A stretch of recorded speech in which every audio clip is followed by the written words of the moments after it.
What's up, everybody? Welcome to Feast with Pete, and today we are making tiramisu.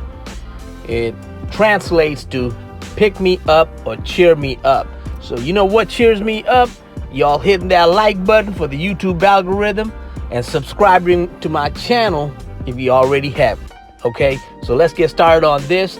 Right here, what you're seeing me doing is I'm pasteurizing the eggs, specifically egg yolks. So had 5 egg yolks, half a cup of sugar, and I'm putting it on a double boiler, which is like, you know, heat up the water, let it come to bubble, and then put in the glass bowl and turn off the stove, and don't let the water touch the bowl. Okay, as long as above 112 degrees is fine.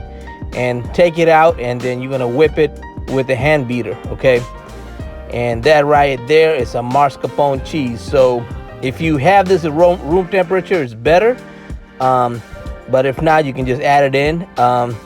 If you can't find mascarpone cheese, I guess you can do this with cream cheese, but try to get mascarpone cheese. And you know, I'm also going to show you how to make mascarpone cheese in one of my future videos, so you don't have to go looking for this at the store if they don't have it for some reason.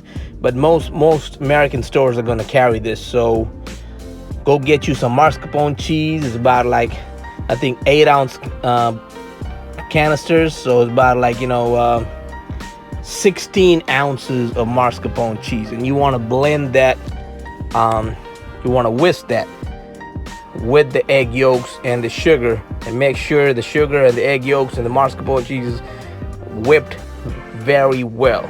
Okay, because this is gonna be the cream before we add one more ingredient. So the traditional, and I'm adding a 1/4 cup of sugar right here because I tasted it and they needed a little bit more sweetness, so I added a little bit more sugar, and then I kept beating it.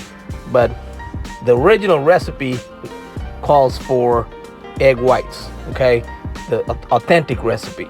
And that right there is some vanilla paste. Now, if you don't want to add vanilla or anything like that, that's fine. You don't need to, but I just like that vanilla flavor, so I add a little bit of vanilla.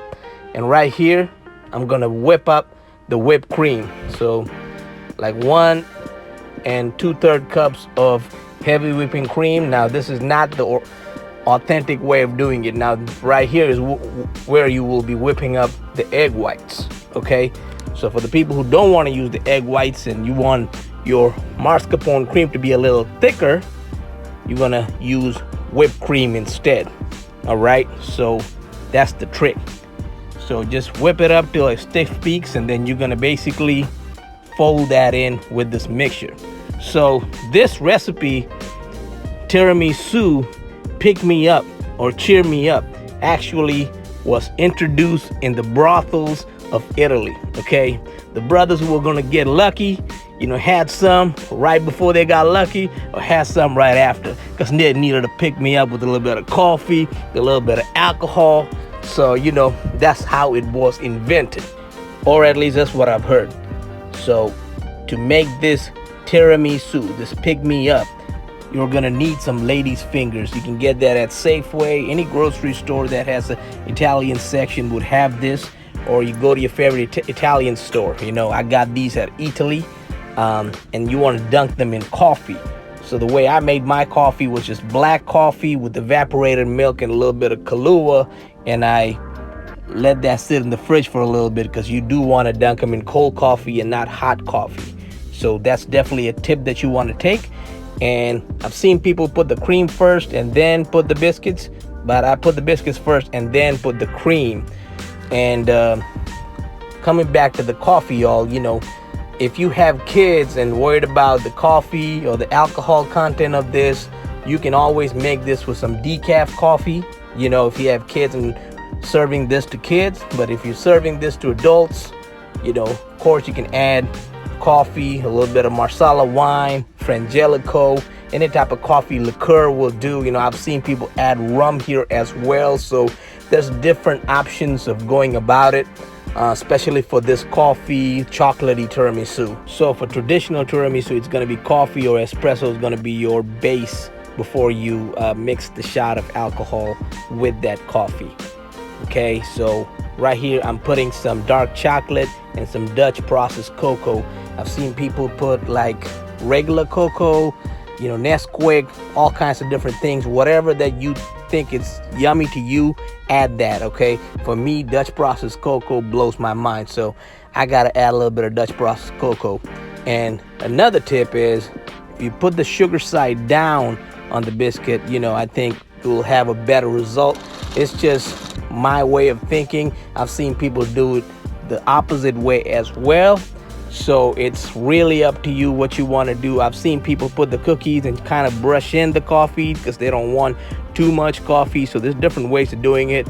You know, your tiramisu, your pick me up, you do it the way you want, okay? And then you're gonna put the cream, all right, the mascarpone cream. Always use mascarpone. I did say you can probably use cream cheese, but you don't want to use cream cheese for this one, y'all, because cream cheese cannot replicate the flavor of mascarpone, okay? And then you're gonna put some dark chocolate, all right, or milk chocolate, whatever chocolate you like, put that there. And sometimes I've seen people not put any type of chocolate till they're ready to serve this, but I like the chocolate to be caked in a little bit so it enhances the flavor of the tiramisu, okay? It picks me right up to do whatever I gotta do.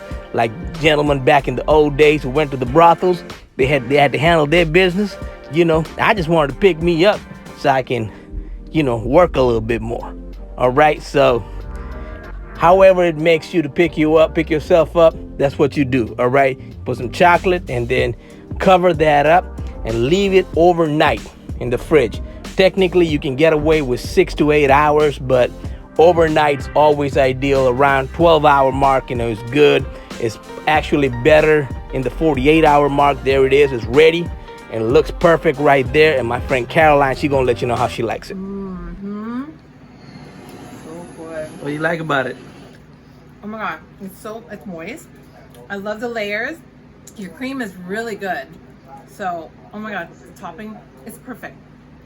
So if y'all like that video, hit that like button for the YouTube algorithm. If you haven't subscribed, come on y'all, what you doing? Subscribe to my channel, man. I'm bringing you awesome videos right here. And also, don't forget to feast with Pete.